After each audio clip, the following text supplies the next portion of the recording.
Good morning. Pope Francis receives the rock star treatment from tens of thousands on Sunday. The pontiff is slated for his final day here in Korea.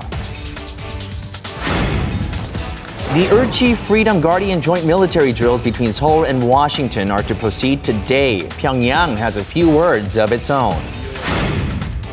Following an armed raid on a quarantine center in Monrovia, at least 20 suspected Ebola patients are unaccounted for. And more on the Asian Youth Day events where young Catholics from 23 nations gathered for this and the Pope. On Korea Today, Monday, August 18th, 2014. From Arirang News, this is Korea Today.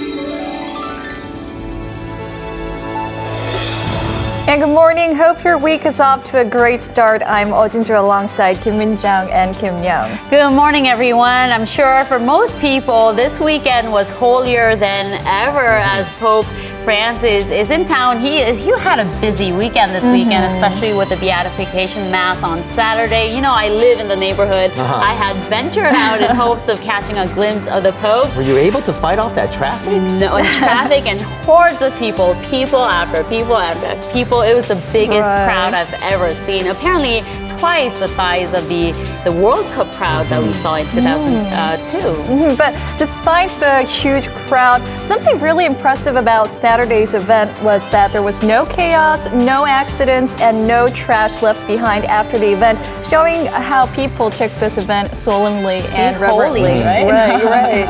Well, it seems that wherever the Pope has been going has been drawing a huge gathering. It's hard to believe that it seems like it's just yesterday that he came for his 5-day tour or 5-day visit, but now it's already the final day, and we will be talking a bit about his itinerary later on. And of course, our top story for this morning is Pope Francis, who has been making waves, as we mentioned, at every stop, and Sunday Mass held for the Asian Youth Day was no exception.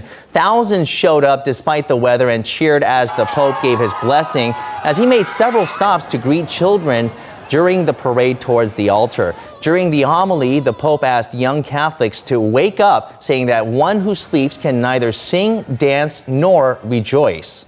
It is the duty to be vigilant, not to allow the pressures, the temptations, and the sins of ourselves or others to dull our sensibility to the beauty of holiness, to the joy of the gospel.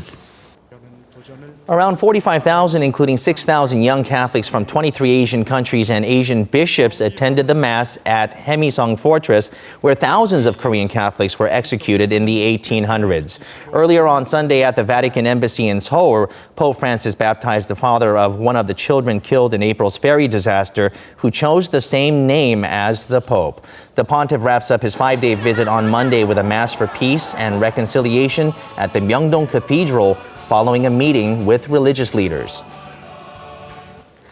South Korea has expressed regret over North Korea's recent threat to push the Korean peninsula to the brink of a war should Seoul and Washington proceed with their annual military exercises set to begin today.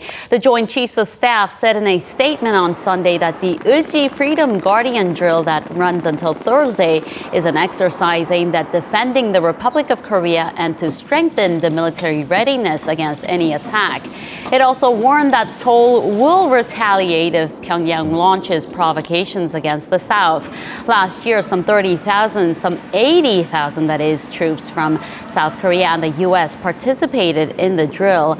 In the meantime, North Korea has sent a wreath to mark the 5th anniversary of the death of former South Korean President Kim Dae-jung, who had advocated Seoul's engagement with Pyongyang. The wreath was under the name of North Korean leader Kim Jong-un. South Korea is willing to consider a summit with Japan if certain conditions are met towards resolving issues that have plagued Seoul and Tokyo's relations. During an interview, Seoul's Foreign Minister Yoon Byung-se on Sunday said that Korea would not exclude the possibility of holding a summit between the two nations if Japan takes heartfelt measures towards the resolution of bilateral issues, including Japan's sexual enslavement of Korean women during and before World War II. Yoon added that the meetings over the past 10 years have not been substantial, resulting in worsened relations, and certain conditions should be met in order for the summit to bear results. South Korean President Park Geun-hye and Japanese Prime Minister Shinzo Abe have not met since taking office. Both are expected to attend a meeting of state leaders at the Asia-Pacific Economic Cooperation Summit in Beijing this November, while next year marks the 50th anniversary of diplomatic relations between the two countries.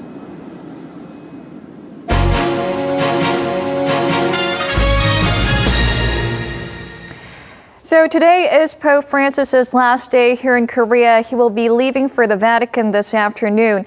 The Pope has been sharing messages of hope and courage, reaching out to the most vulnerable and marginalized in society. He had a very packed schedule this weekend, so today we'll be taking a look back at what kind of messages the Pope delivered over the past 2 days with our Kim Chan-ju. She's at the Myeongdong Cathedral. Good morning, Chan-ju.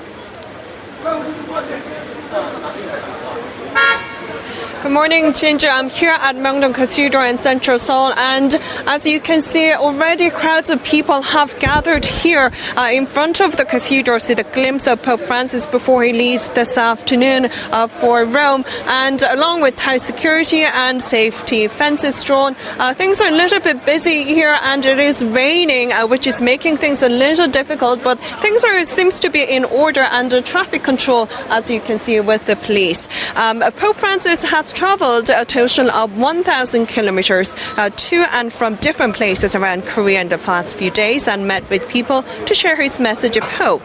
In the past weekend, he conducted two major events, the beatification ceremony and the closing of Asian Youth Day. So let's take a closer look.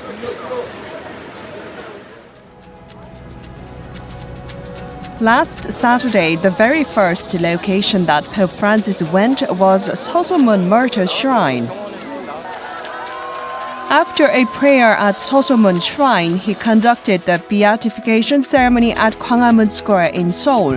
Then he headed to Eumseong, Chungcheongbuk-do Province, where he met with the disabled at Kotdongnae Welfare Facility and also with Korean ascetics. The highlight of Saturday was the beatification ceremony. I was so moved by just having the Pope pass by. There are no words to describe how emotional I felt. The most impressive moment was an unexpected move by the Pontiff. He stepped down from the Pope mobile and consoled the families of Seoul ferry victims. Please help and pray for the legislation of a special law to prevent another disaster like this. Here's a letter. Please don't forget. Seoul-ho Ferry.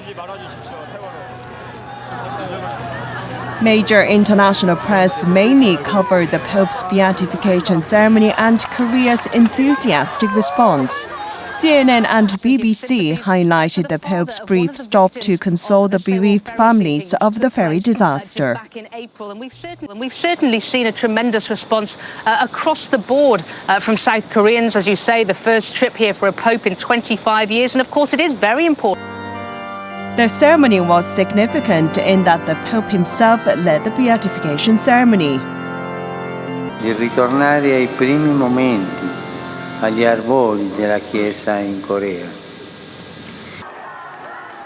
After the beatification ceremony, Pope Francis visited Korea's largest welfare facility, Kotdongnae, in Eumseong, Chungcheongbuk-do Province. There he spent more time than scheduled and showed a special interest in meeting the disabled. The Pontiff was greeted with open arms and did not hurry while blessing each and every devotee at the facility.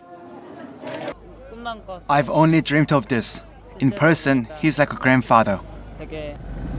After the visit at Kotdongnae yesterday, the Pontiff headed to Seosan, Chungcheongnam-do Province. The Pope met with Asian bishops at Hemi Martyrdom Holy Ground. After luncheon with them, he conducted the closing mass for the Asian Youth Day events. 6,000 participants from 23 different countries, including Korea, had high expectations for the Pope's message. The Mass lasted for 2 hours. Pope Francis once again emphasized to pay close attention to the poor, the weak, and those who are in need of help. Pope lived a humble life and he has been a friend to everyone in the world. His visit to Korea leaves us with a papal message to help the poor and one of consolation and strength for our youth.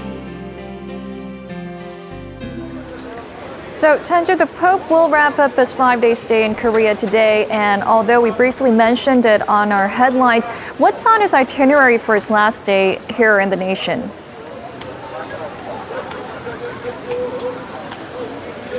Well, Pope Francis will begin his day with a meeting with 7 other major religious leaders at 9 a.m., including a meeting with Venerable Cha-seung, head of Jogye Order of Korean Buddhism, and Reverend Kim Young-ju, representative of National Council of Churches in Korea. After that, Pope will conduct Peace and Reconciliation Mass here at Myeongdong Cathedral, and 12:45 p.m. he will be leaving for Rome after the departure ceremony in Seoul Airport, and that concludes his itinerary in Korea. Back to you, Jinju. The highlight of today's event will be the Mass for Peace and Reconciliation at the Myeongdong Cathedral, and I hear that there will be some special guests at the gathering.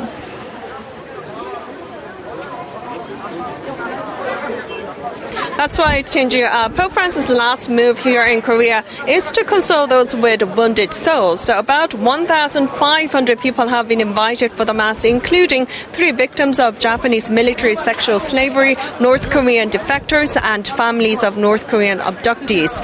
So during the Mass, he's expected to deliver the message of peace and reconciliation on the Korean peninsula. And once again, international attention is been focused on what other message Pope Francis has in store. Back to you, Jinju. So Pope Francis is known to have said that he thinks his visit to Korea was a gift from God, and I believe that it was definitely a big gift for the people in Korea as well. Thank you, Chenju, for that report. That was our Kim Chenju reporting live on the messages delivered by Pope Francis over the weekend.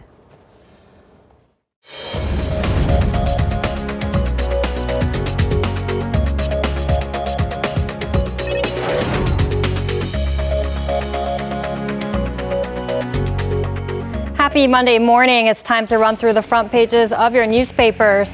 Now, during the weekend, Pope Francis smiled at, kissed, and hugged hundreds of people here in the country. Now, we'll take a look at some of those amazing moments. First up on 동아일보.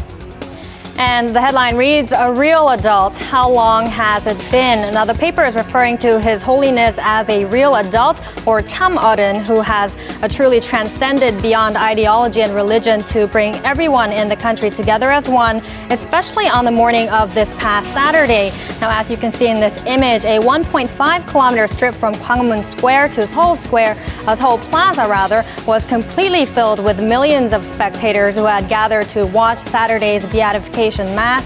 Now, this was certainly a moment of truth. And today, sadly, already the last day of the papal visit, Pope Francis will be holding a Mass at the Myeongdong Cathedral near downtown Seoul to pray for peace and reconciliation between the divided Koreas.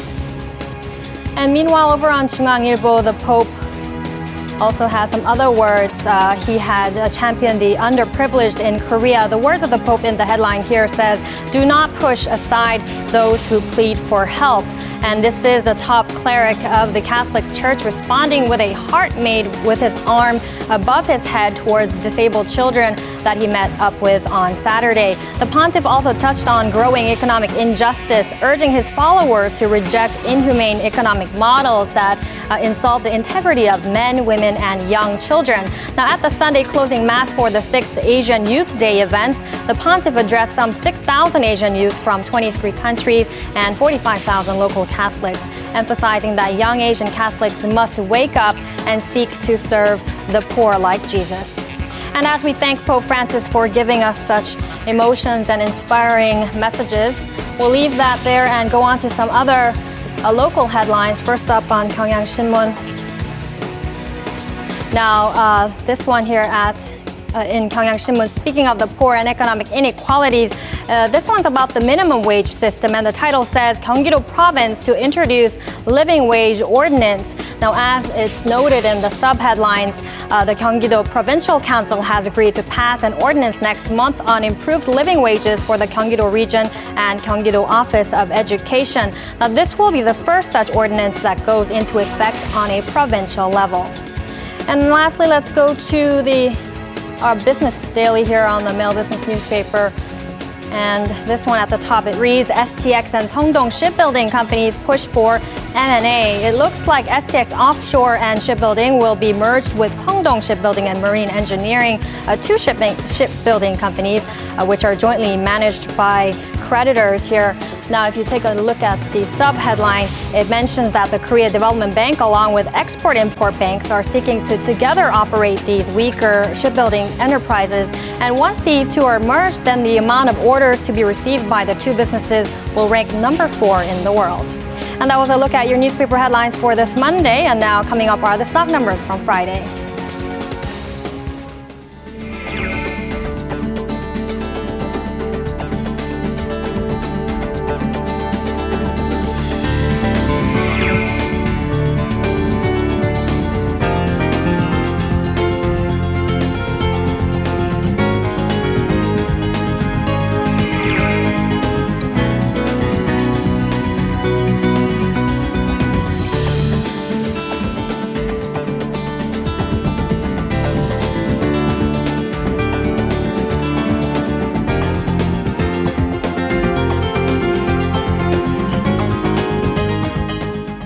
And it's Monday morning. We did begin off the early morning hours with a little bit of drizzle and cloudy skies are forecast for the day. It rained on and off over the weekend as well. I wonder what the weather looks like for today. We'll turn to Chun Sung-cho, who joins us from outdoors. Good morning to you, Sung-cho. Good morning. Looks like she's getting a little bit of rain herself. Good morning, guys. I'm reporting live by the Cheonggyecheon stream. We're starting off this week with nationwide precipitation. It's only drizzling here in Seoul, but heavy rain advisories have been issued in the southern regions toward the inland areas. Some parts are receiving torrential rains at over 40 millimeters an hour with thunder and lightning. These showers are intensified by cold and hot air masses colliding in the atmosphere, and a lot of moisture is being injected into our weather system, adding more fuel to the rain. The southern regions are facing the most amount of rainfall, over 200 millimeters in some parts until tomorrow, and the central regions up to 60 millimeters, where the rain will subside by the afternoon. Now, thanks to rain, temperatures are much cooler today by 4 to 5 degrees Celsius. It's quite chilly and windy outside, actually. With that, let's take a closer look at today's temperature readings. Midday highs hover around mid-20s in most cities, with Jeju being the warmest at 28. Seoul, Daegu, Gwangju remain at 25, and Gangneung is the coolest at 21 degrees Celsius. Temperatures should reach the 30s in the latter half of the week. Remember to take your umbrella on your way out this morning, and this is all for me with the weather forecast. Back to you, Min-jung.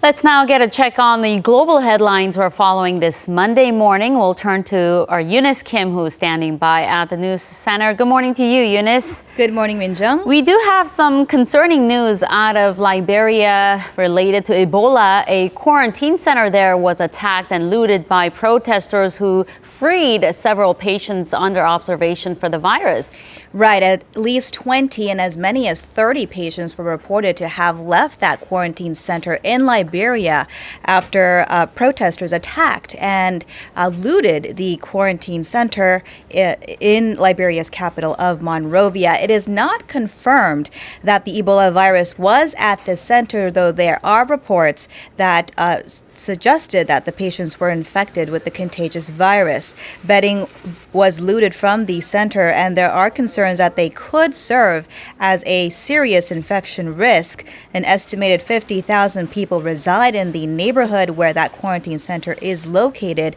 West Point is a densely populated township described as a slum. It's a big setback in the struggle to stop the Ebola outbreak, as health experts say that stopping the outbreak in Liberia is key in controlling the outbreak at large, as many people there are reluctant to cooperate with medical staff. Liberia also has quarantined remote villages as plague villages with few food and medical supplies coming in. And turning now to events in Iraq, Kurdish Peshmerga fighters are engaged in a fierce battle with Islamic State insurgents to reclaim Iraq's largest dam in Mosul. A Kurdish official said most of the surrounding area had been seized as Peshmerga fighters pushed for control for all of Mosul Dam. Reuters reports residents in the region were told to leave by Islamic State militants who planted bombs alongside roads leading in and out of the facility. Peshmerga forces were clearing those booby traps as U.S. airstrikes hit IS checkpoints and vehicles in the area. The Islamist militants had seized Mosul Dam some 10 days ago, triggering concerns they could use the major source of water and power to flood regions downstream. They have overtaken much of Iraq's north, though Kurdish forces have retaken two majority Christian towns 30 kilometers from Mosul. And some calm has returned to the small city in the U.S. state of Missouri. Ferguson was once gripped by racial tensions after a police officer shot and killed an unarmed African-American teenager. That's right, and those tensions, I'd say, are still there. The scene was quite different early Sunday as a curfew imposed by the state governor failed to quell the violence. Police fired smoke bombs and tear gas at a group of protesters who defied a midnight to 5 a.m. curfew in hopes of calming a week of racial unrest there, of course, by meanwhile, Missouri State Highway Patrol, which has been put in charge of security, said police also reacted to a group of people who had broken into a restaurant. An estimated 150 participated in the protest. 7 people were arrested, and at least one person is reported to be in critical condition after being shot, though not by police this time. Hours before the state curfew, Missouri Governor Jay Nixon had declared a state of emergency. Meanwhile, U.S. Attorney General Eric Holder has ordered a second autopsy on Brown, this time by a federal medical examiner, honoring a request by family members of the deceased 18-year-old. And that's a wrap of the global headlines we are following this morning. And coming up later, he is the talk of the town, and the online community just cannot stop posting about Pope Francis's every move on his visit to Korea. From illustrations to gifts to heartwarming moments, we'll get a glimpse of what's on the web through a viral feed.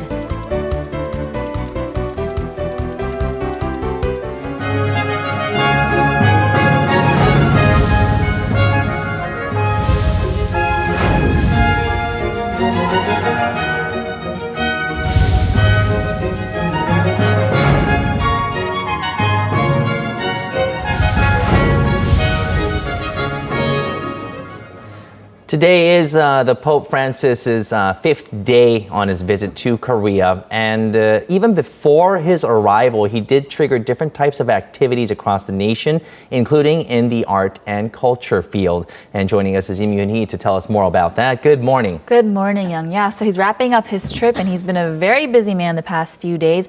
But so have some artists. They've created some works in honor of him, so take a look.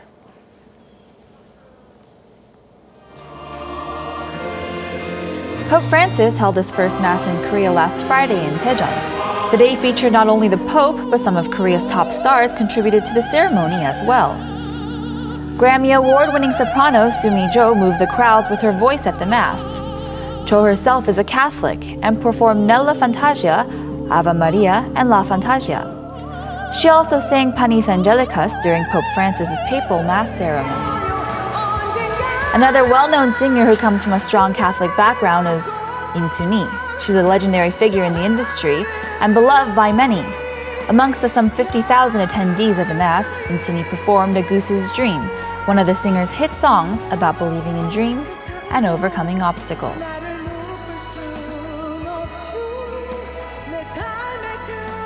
That's actually like one of her biggest singles that Right. really put her on the map. Or she's always been on the map, but it really solidified everything there. There was also the Konionia project, which included a number of Catholic actors as well coming in for that. Collaborations. And there are a lot of Catholic artists in the country. Tell us a little bit about some of the attendees for the beatification ceremony on Saturday. Right, so the ceremony on Saturday also featured some art as well. So it actually, drew out over, they said 800,000. The Vatican estimates 800,000 attendees for the ceremony. So many people were in attendance. And so it's interesting because that's 10% of the population here in Korea. And so a large number of people came out. And so they also created some works, not only in honor of the Pope, but in honor of the martyrs as well. So take a look. Early Saturday, Pope Francis made his way to Gwanghwamun Square for the long-anticipated beatification ceremony. Another artist who contributed to the Pope's visit is Baek Geon-woo. An accomplished pianist, Baek performed St. Francis of Assisi preaching to the birds, which is an 8-minute piano composition by Liszt. Pope Francis is the first pope to take the name of Francis after St. Francis of Assisi, a character known for his humility and humbleness. And alongside the ceremony, a large oil painting was hung. Standing at 3 meters wide and 2 meters long, it shows the 124 martyrs who were persecuted in the late 18th and 19th centuries, wearing traditional white clothing. In their hands, they hold a palm branch, a cross, and a lily, symbols of victory, martyrdom, and chastity in Catholicism. Of the 124, 100 were men and 24 were women. They include Anastasia Lee Bong-gun, the youngest martyr, aged only 12 at the time of her execution in 1839, seen holding a bunch of lilies and a rose of cherry, Korea's national flower.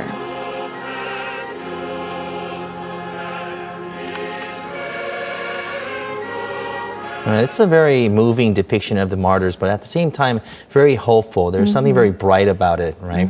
Now, I heard the clothes that were actually worn by the Pope during the actual beatification was also something to take note of. Right, so that was an art in itself. So the nuns of the Sisters Disciple of the Divine Master, they actually handmade these clothes, the Korean clothes worn during the ceremony. So, a lot of art went into that as well. Yeah, and there is a craftsmanship that goes into clothes making. Exactly. They actually showed their artwork as well with the statue that they created of the Mother Mary and an infant Jesus wearing traditional Korean clothing, which was actually shown it was put on the altar during the ceremony. So capable of doing quite a bit of artwork. Quite a bit of art was created, in honor of the Pope and his visit. All right. Well, we're gonna have something to really look back on throughout the visit of Pope Francis. Right. All right. Thank you very much for that. Always a pleasure. And stay with us on Korea Today. Later on, we'll be talking about the Asian Youth Day, and we did talk about the Pope making a visit to that. Now, the Asian Youth Day is about spending time with the young minds of Asia, and it was one of the major events among the many on the papal itinerary. Now, what message did Pope Francis have for them, and how have the youths been affected? We take you behind the story.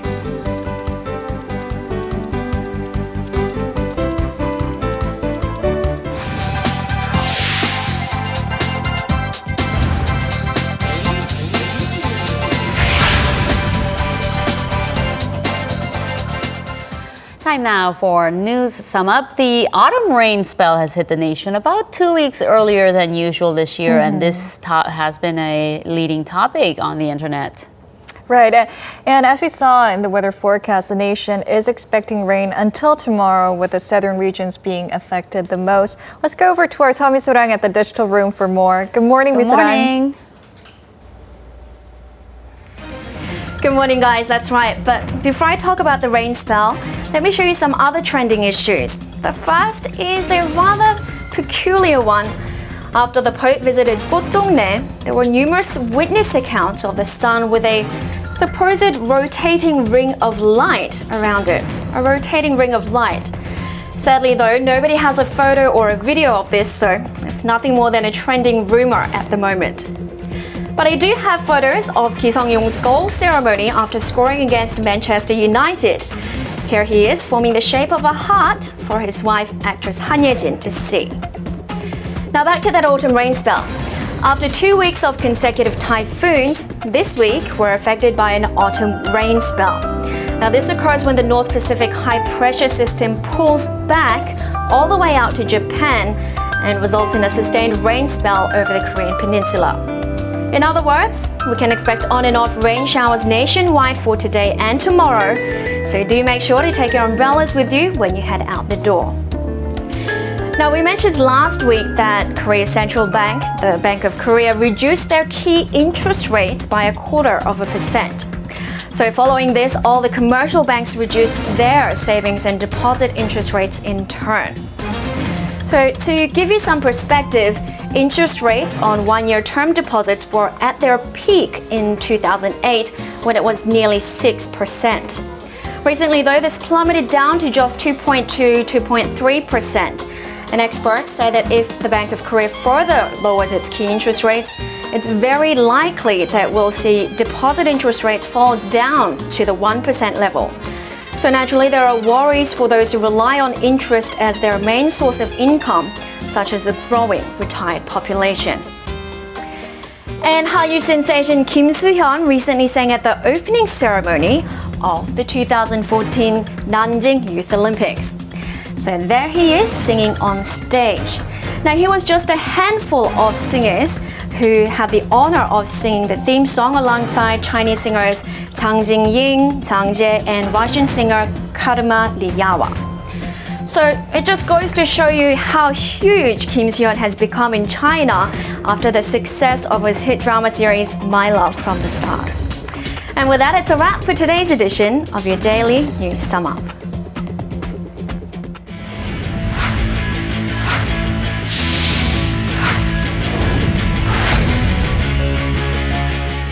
And a good Monday morning to you all as we kick things off with some updates on the current search for the South Korean national football team head coach. And looks like after all signs were pointing to the KFA signing Bert Van Marwijk, talks broke down and still without a head coach. Now, 2 weeks after Lee Yong-soo, the head of the technical committee, spoke with Van Marwijk, the Dutch coach decided to decline the job offer with the two sides unable to agree on the contract numbers. Now, reports also say that Van Marwijk wanted to work close to Europe because of his family, and that didn't go too well with the KFA neither. Meanwhile, with the September A matches coming up soon, the KFA might opt to go with an interim head coach before choosing their next permanent head coach. And now shifting gears to the Volleyball World Grand Prix 2014 as the South Korean women's national volleyball team faced off against Serbia for the second time in this tournament. And while Korea failed to beat the Serbian side in the first clash, the second time's a different story, as Kim Young-kyung puts up 30 points in this game, helping Korea win 3-1. But despite all that, their two losses over the weekend against China and Japan was costly, as they finished the tournament at 4 wins and 5 losses and fails to advance to the knockout stages. And now moving over to some Sunday night's K-League Classic action, Gyeongnam FC defeated Sangju 3-1 with Busan I-Park holding on to beat Seongnam FC in a high-scoring match 4-2. Meanwhile, let's take a look at the Jeonnam Dragons take on the Suwon Samsung Blue Wings. Now, of course, going into the game here, despite Suwon playing a very aggressive match in the first half, both sides go into the second half of the match scoreless. But the second half is Jeonnam's An Young-woo scores the first goal of the match, giving Jeonnam the 1-0 lead in the 61st minute before former Blue Wings Stevo makes it 2-0 Jeonnam in the 71st minute. Now, Suwon does get on the score sheet thanks to Santos in the 77th minute, but An Young-woo scores his second goal of the night in the 88th minute as Jeonnam cruises past Suwon 3-1. And now finishing things off with Sunday night's KBO action. This time we had two games get rained out, but the Doosan Bears swept the weekend series against the Lotte Giants with a 7-4 victory for their team's 2,000th win. Meanwhile, let's take a look at the NC Dinos take on the Hanwha Eagles. And of course, going into the game here, we go over to the second inning. Bases loaded for Kim Jong-ho. That's a 2-run single, and the NC Dinos take an early 2-0 lead. Stays that way until the 8th inning of the game. Kim Tae-wan RBI single to right center, and Hanwha cuts the deficit to 2-1. But next batter, Che Jin-hang deep to right center, gone, and the Hanwha Eagles take the lead 3-2. But the bottom of the inning, with man on, Eric Thames to the rescue, a 2-run shot to deep center, 130 meters, as he helps the NC Dinos come back to win this one 4-3. Your final score. And that's going to wrap it up for me. This has been SJ. Have a great rest of the day and see you guys again for your sports needs.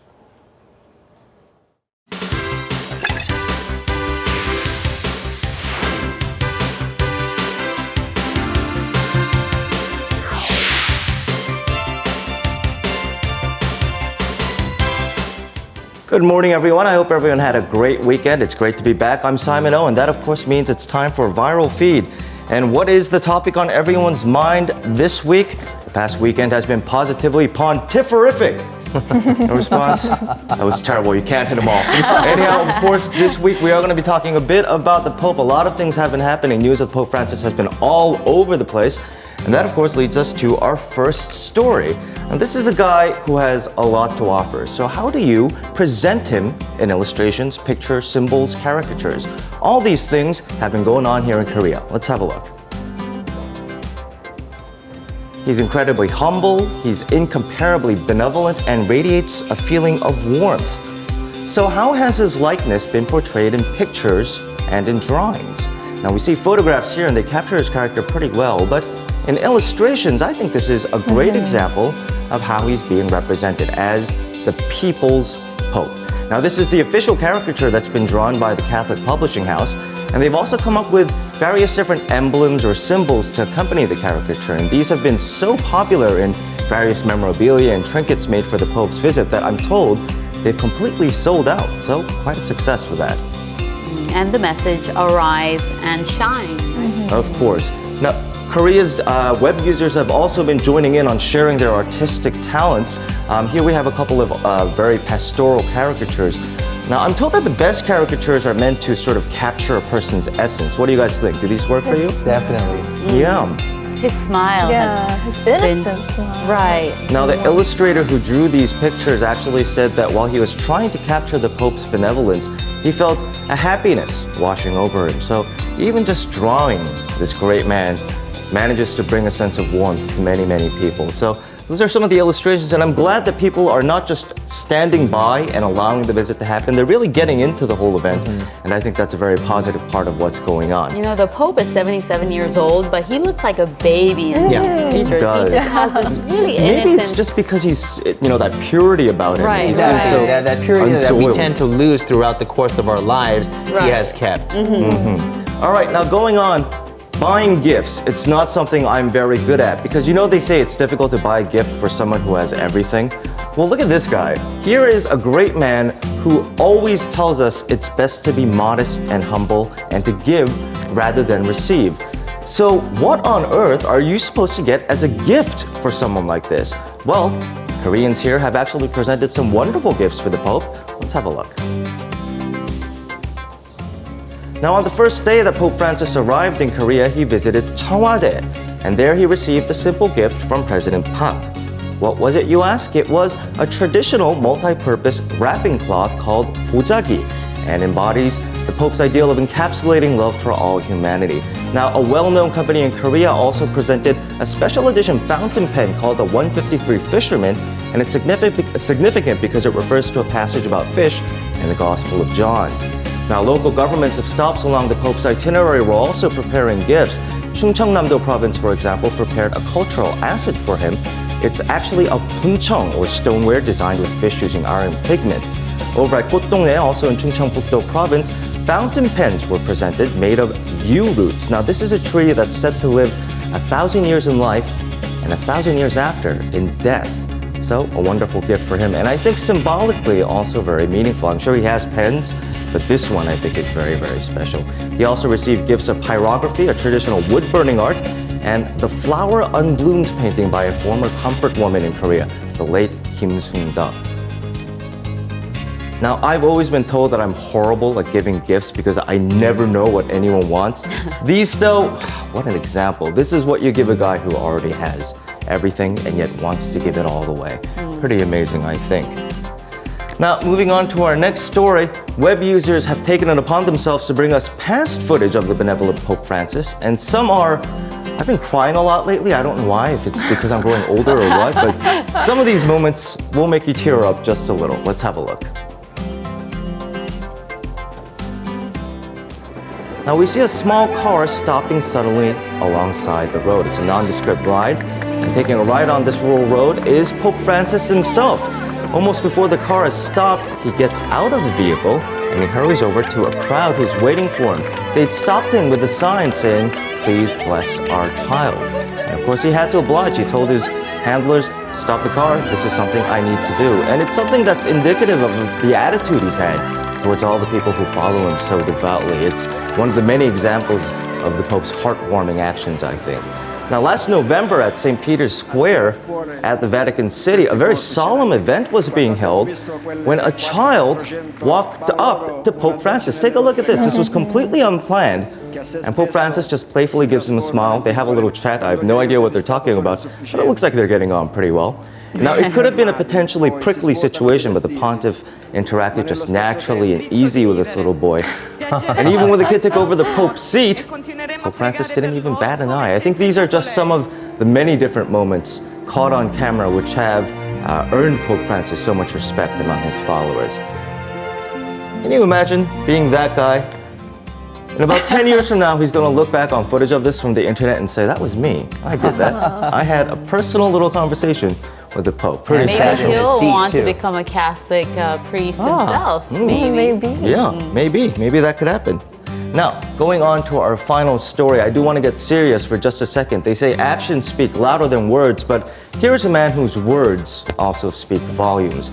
Korea's internet community put together collections of some of Pope Francis's sayings. Now, I'm not going to pretend for even a moment that I'm anywhere nearly as eloquent as Papa Francesco. So I'm going to have you read some of these quotes, chew on them a little bit, and I'll keep my comments to a bare minimum. Let's have a look.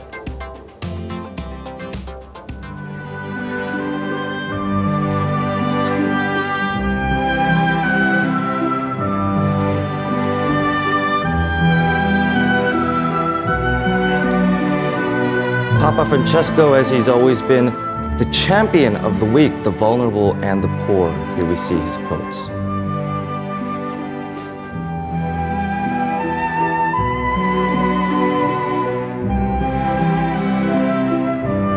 Now, the Pope isn't one known to mince his words. He speaks with passion and conviction about his beliefs, and he speaks out against various social grievances or social issues we're seeing.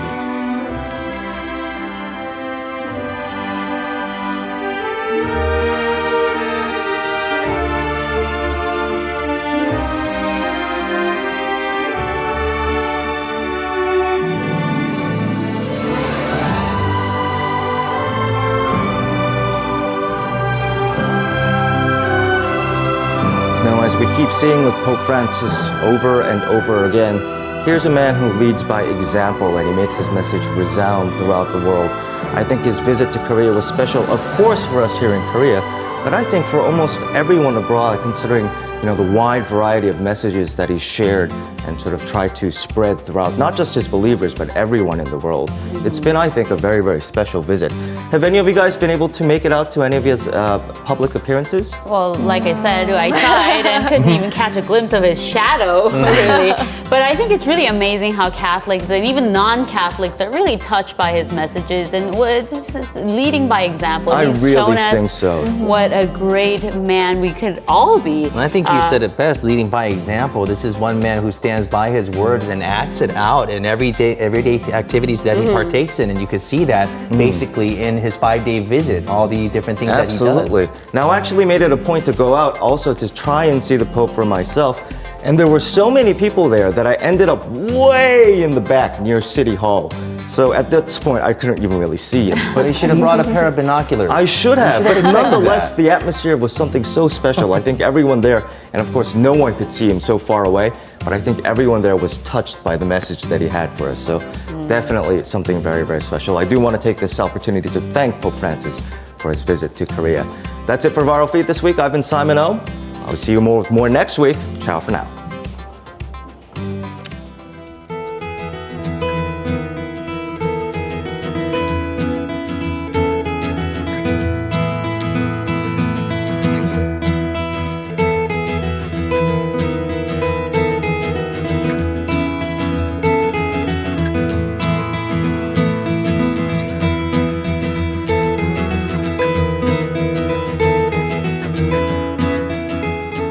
Now, the Asian Youth Day was one of the major itineraries on Pope Francis' 5-day visit here to Korea. And to find out more on this, we're going to be joined by Chamina. Good morning. Good morning. That's right. One of his many highlights of Pope Francis's trip was the Asian Youth Day event.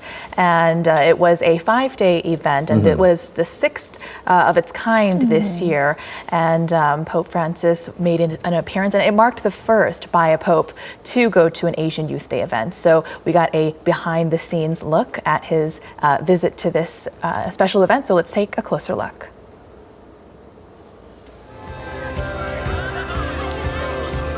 So day one. Day one, we started at Seolme Shrine, located in Dangjin city of Chungcheong, Namdo. Viva Korea! Seolme Shrine represents the holy ground where Korea's first Catholic priest, Kim Tae-gun, was born. Today would be where Asian Youth Day opened to some 2,000 young Catholics from 23 Asian nations. 아시아의 젊은이여 일어나라. 아시아 청년대 참석하신 여러분 모두를 환영합니다. You'd think that it would have been just a tiny bit awkward at first, considering the different cultures and the different languages present. 세계 각국에서 모인 아시아 청년들이 파바 5일 동안 같이 지낼 조를 편성을 해서요. But after dividing up into 17 teams, their one commonality, their faith, was enough to break the ice and conquer any language barriers. They were like old friends. And perhaps it also helped that everyone was around the same age. So it's a retreat of your Catholic peers from the Asian every young nations. people, not only in Asia, will gather together as one, but as one the whole world. A good chance for me to grow my faith and to share my faith to the world. If I come here, I think I can give some experience that I can share to my friends in my parish.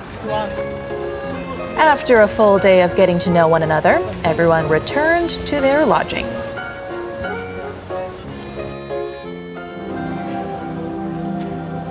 On the second day, the theme was In Search of Our Faith. Groups from each Asian nation brought objects symbolizing their martyrs to the stage.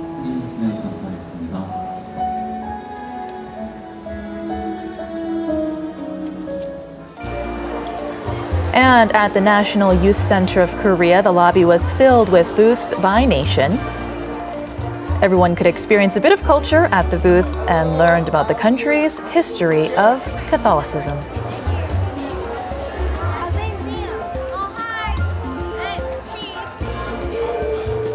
This is the first martyr of Indonesia.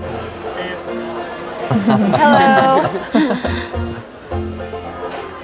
The India booth shared their age-old henna culture with everyone. It is used mostly for the celebration time, and it is a joy of sharing it in applying. This also marked an educational exercise. I'm here to find the first priests of India.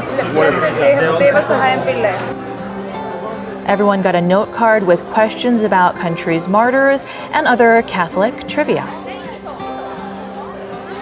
I got to know a lot of things more about Asian countries, which I didn't already know. So it became a fun and educational tool.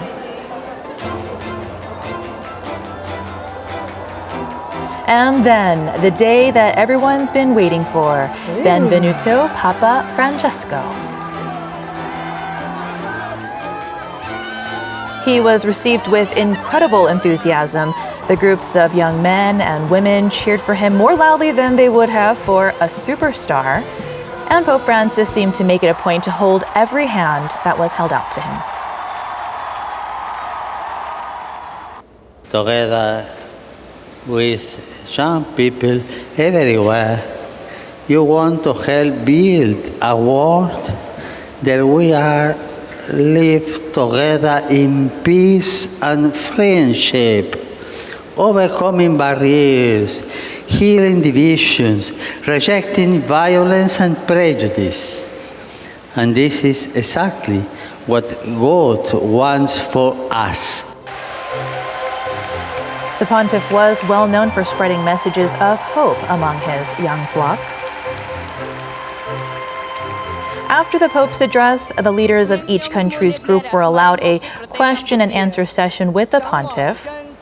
He listened to the worries and concerns of Cambodia, Hong Kong, and Korea. We even saw him occasionally take notes while listening to the youth speak. 상황인 남북 분단에 관해서도 말씀드리고 싶습니다.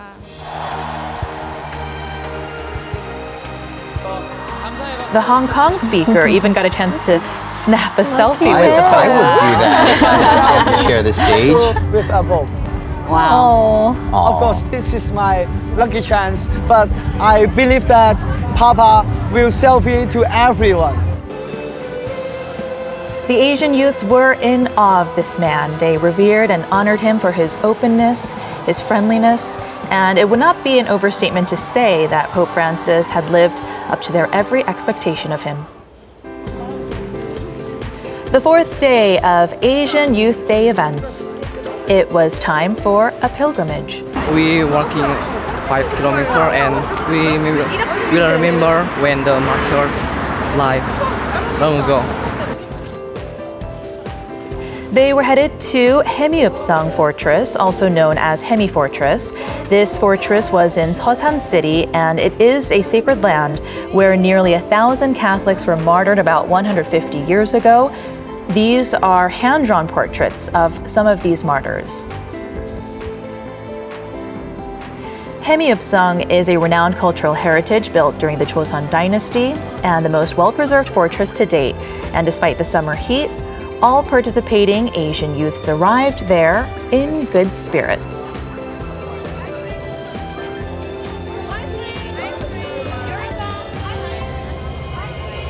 Well, we don't have any martyrs yet, so it was very inspiring to hear about the martyrs and how they were willing to die for their faith. And I think it's a great encouragement for all the youth in everywhere. Yeah. In the autumn of last year, the Bishop of Daejeon, Most Reverend Yu Hung-sik, sent a letter to Pope Francis asking if it were possible to request a papal visit for Asian Youth Day. And no one had thought that this wish would fall on open ears, and no one believed that the Pope would actually visit, but he did. Asian youths made everlasting memories, meeting with the Pope and with friends, spanning continents and parts of the ocean. And that's also a small miracle of its own. Absolutely. Yeah. Having the Pope come. Now, this is, of course, the Pope coming has to be the highlight, or had to be the highlight, but this, it goes on every year or so, right? Right. And also the other thing is that this is a gathering of faith, a 5-day gathering of faith from 23 different cultures, countries. So you're actually in a group of your peers with different cultures. Right, and it's a time for bonding, really. And for those who share this faith, it's their time to grow in their faith as well and to build friendships that will last forever. And as we mentioned, spanning all sorts of countries in the region. So it was a special moment for these youths, especially in the Asian region, and even more special that the Pope was able to visit. Talk about special moments. The guy who got the selfie with the Pope, wow, one lucky guy, right? Right. I would love to trade places with him. Right. And the Korean group leader even got a lunch date with the Pope too, planned ahead. Yeah, and I'll elaborate a little bit more on that. The Korean group leader, Park Chan-hye, she also had a special moment. She said that she was going to be going to Europe next year and requested a meal with the Pope, and he said, sure, any Wednesday. So she got a special chance to possibly have a meal with him. We planned a little trip to Rome together. I don't think he'll comply. You guys are on TV. I don't want to have anything to do with you. Anyone too famous? That the Pope is somebody that would keep his promise, make small miracles come true for these ordinary people. And what was the key message delivered on the closing ceremony of the Asian Youth Day? Right, so that was one of his main speeches of the event, and that was one where he highlighted that youths be continued to encourage them by being happy and being brave and to deter or temptations of others. So those were just some of the main messages, many messages that he has been relaying throughout this whole trip. But for youths in particular, he thought those were the biggest issues at hand. So we heard him highlight those specific issues. It had to be a grand event for the youths, really. Yeah, absolutely. I mean, we're talking about 23 nations and some 2,000 Catholics joining. So a big event for youths, but not just for youths, even people who follow the faith or, Catholics and non-Catholics alike. I'm sure this was a very significant event for them. So, yeah. All right. Well, thank you so much for covering this story for us. No, it was a pleasure, and it was fun to go behind the scenes for sure. Thank you so much for having me. See you next week. Thank you. All right, well, that just about does it for this Monday edition of Korea Today. And of course, we will be back tomorrow to give you all the news of the what happened at Pope Francis' itinerary. That's right, and the also Myeongdong Cathedral Mass. Right. Thank you for watching. Thank you. Bye-bye.